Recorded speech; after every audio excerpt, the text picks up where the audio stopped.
Assalamualaikum warahmatullahi wabarakatuh. Berjumpa lagi dengan saya, Kang Oye channel berbagi informasi, edukasi, dan tutorial seputar dunia pendidikan. Pada kesempatan ini, saya akan membagikan contoh modul ajar pendekatan deep learning. Seperti apa contoh modul ajarnya dan bagaimana pendekatan deep learningnya?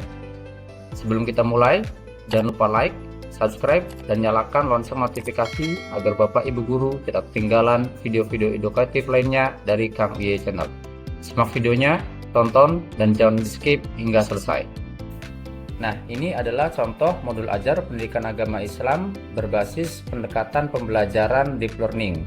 Nah, pada dasarnya secara umum untuk komponen modul ajar yaitu adalah yang pertama informasi umum, yang kedua komponen inti, dan yang ketiga adalah yang terakhir, yang C, yaitu lampiran. Nah, ketiga komponen modul ajar ini adalah komponen utama atau komponen yang harus ada pada setiap modul ajar karena berdasarkan pedoman kurikulum yang berlaku. Nah, untuk informasi umum sendiri yaitu di sini ada beberapa subnya lagi. Yang pertama identitas penulis modul, kemudian institusi, kelas atau semester, tahun ajar, dan yang terakhir adalah model pembelajaran yang kita gunakan, yaitu problem based learning. Nah, pertanyaannya, kenapa di sini tidak deep learning? Nah, karena deep learning itu adalah pendekatan, bukan model pembelajaran, seperti itu. Jadi, kita di sini akan menggunakan model pembelajarannya problem based learning, tapi pendekatannya adalah pendekatan deep learning. Nah, di sini yang terutama yang harus ada dalam modul ajar, silakan Bapak Ibu nanti dituliskan untuk penulis modulnya siapa, kemudian institusinya, kelas berapa, tahun ajar, dan kompetensinya, seperti itu. Nah, kemudian di sini ada komponen inti. Nah, untuk komponen inti ini mencakup yaitu pertama tujuan pembelajaran, kemudian asesmen, kemudian pertanyaan pemantik, lalu kegiatan pembelajaran. Nah, kita di sini akan fokus kepada kegiatan pembelajaran. Nah, untuk kegiatan pembelajaran ini karena saya menggunakan model pembelajaran yaitu model pembelajaran problem based learning, maka sintak-sintak atau langkah pembelajarannya pun harus menggunakan model pembelajaran problem based learning. Yaitu yang pertama di sini untuk kegiatan pembelajarannya yang paling utama adalah ada 3. Yang pertama pendahuluan, nah, kemudian ada kegiatan inti, lalu yang ketiga adalah di sini yaitu kegiatan penutup. Nah, untuk kegiatan pembelajaran pada intinya itu ada 3 seperti itu ya. Saya ulangi lagi, untuk kegiatan pembelajaran yaitu yang pertama harus ada pendahuluan, kemudian yang kedua ada kegiatan inti, dan yang ketiga harus ada kegiatan penutup. Nah, ini untuk kegiatan pembelajaran. Nah, setiap kegiatan-kegiatan ini harus ada pendekatan deep learningnya. Nah, di sini saya contohkan untuk pendahuluan yaitu guru membuka pelajaran dengan salam dan doa. Nah, ini termasuk ke dalam mindful learning, yaitu menciptakan suasana tenang dan fokus. Nah, ketika guru membuka pelajaran dengan salam dan doa, ini akan memberikan suasana yang tenang dan fokus. Kemudian, di sini juga ada yaitu tentang guru mengajukan pertanyaan pemantik untuk menstimulasi pemikiran peserta didik tentang puasa. Nah, ini termasuk kepada meaningful learning, yaitu mengaitkan dengan pengalaman dan memunculkan relevansi. Relevansi atau kaitannya apa tentang puasa berdasarkan pengalaman atau relevansi yang pernah mereka lakukan di kegiatan sehari-hari. Nah, kemudian di sini ada kegiatan inti. Nah, karena di sini saya menggunakan model pembelajaran problem based learning, maka untuk itu sintak-sintaknya pun harus menggunakan model PBL. Yaitu yang pertama, sintak pertama orientasi siswa pada masalah, kemudian sintak kedua atau sintak PBL 2 mengorganisasi siswa untuk belajar, lalu untuk sintak 3 atau sintak PBL 3 yaitu membimbing penyelidikan, lalu sintak 4 atau sintak PBL 4 mengembangkan dan menyajikan hasil, dan sintak yang terakhir adalah menganalisis dan mengevaluasi proses pemecahan masalah. Nah, setiap langkah-langkah atau sintak-sintak yang ada pada model pembelajaran problem based learning ini harus dikaitkan dengan pendekatan deep learning. Jadi pada intinya kita bisa menggunakan model pembelajaran apapun, yang terpenting pendekatannya adalah pendekatan deep learning, seperti itu. Nah, kita lihat contohnya di sini. Untuk sintak pertama, PBL 1, orientasi siswa pada masalah.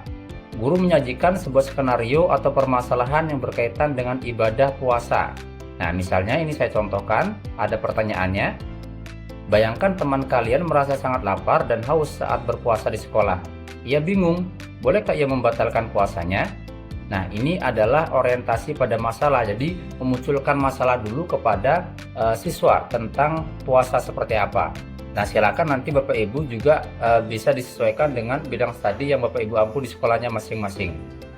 Nah, kemudian contohnya di sini ada seorang anak kecil yang ingin ikut berpuasa seperti orang dewasa, tetapi ia merasa sangat lemas. Apakah ia wajib berpuasa? Nah, ini juga termasuk kepada orientasi pada masalah. Nah, lalu kemudian di sini ada juga orientasi masalahnya. Setiap kelompok mengidentifikasi masalah utama dalam skenario yang diberikan.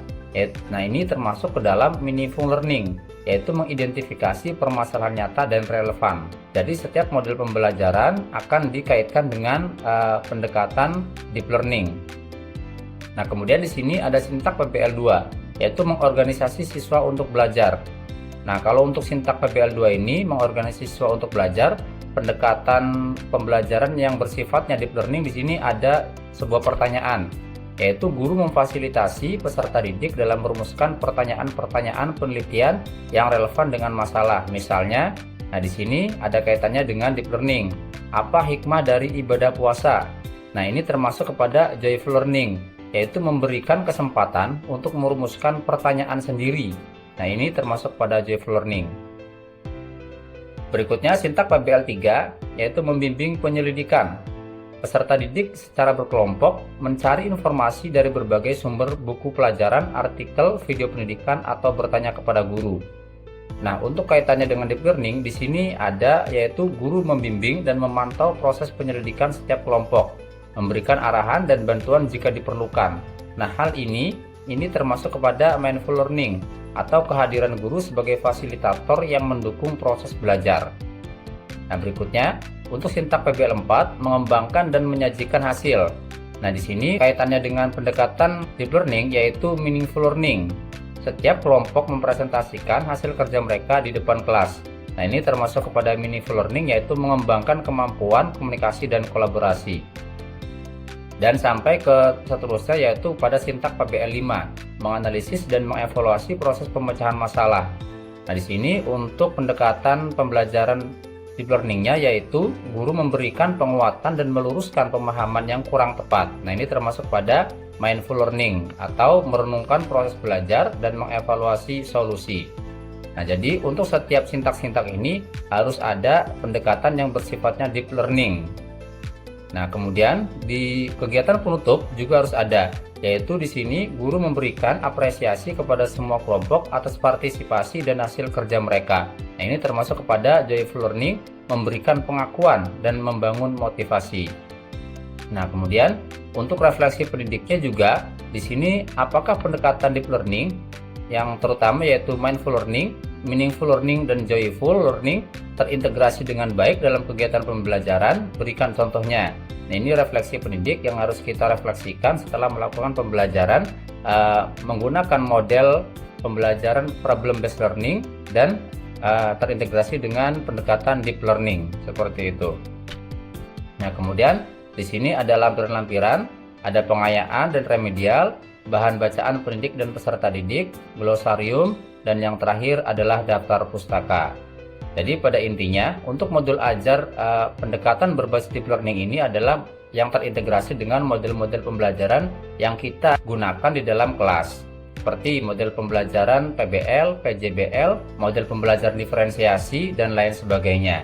Nah, model-model tersebut kita integrasikan kepada pendekatan deep learning. Mungkin sekian video yang saya buat untuk modul ajar pendekatan berbasis deep learning ini. Semoga bermanfaat dan silakan share kepada rekan-rekan guru yang membutuhkan. Terima kasih. Wassalamualaikum warahmatullahi wabarakatuh.